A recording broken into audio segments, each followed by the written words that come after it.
Dada, Hozir emas, Hevi, men bandman.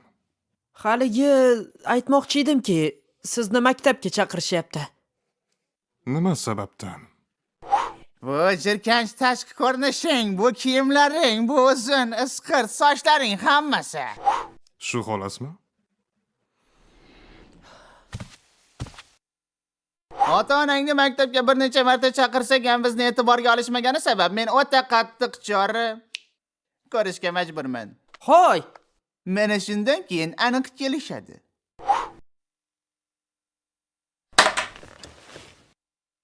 Yaxshi.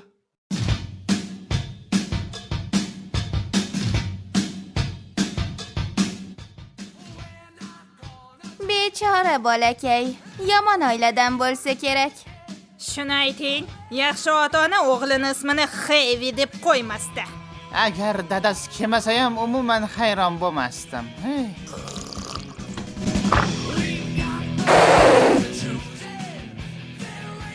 Xayrli kun.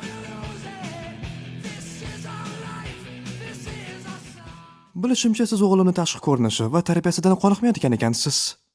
Siz menimcha o'sha dadasimi? Meni Glen deb chaqiring. Demak qarang. Glen. Glen. Mayli, muhim emas. Maktabimizga o'g'lingizni tashqi ko'rinishi va o'zini tutishi oddiy hol deb qabul qilinmaydi. Biz xohlardik. Maktabingizda bolalarga bunday qattiq chora ko'rish oddiy hol deb hisoblanadimi? Agar dahshatli ko'rinishi, rasvo xarakteri va butunlay tarbiyasizligini hisobga olsa, ha, men buni to'g'ri deb bilaman. Unday bo'lsa, men ham buni to'g'ri deb bilaman.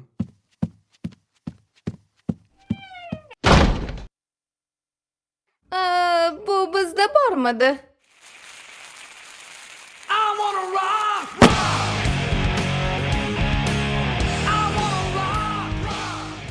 Hech qanaqa o'zgarish bo'lmadi. Ko'rinishing rasvo, tarbiyang ham shunaqa. Tez ota-onang kelsin. Tez ota-ona. dadam kelsinmi? Yo'q, dadang kelmasin, mayli, shart emas. Seni dadang sendan ham battar, bilasan? Yaxshi, onang kelsin. Ayol kishi bilan til topisha olamiz. Jahllari chiqadi. Mana unda juda ham yaxshi. Nima desam ekan? Uni jahlini chiqarmagan ma'qul.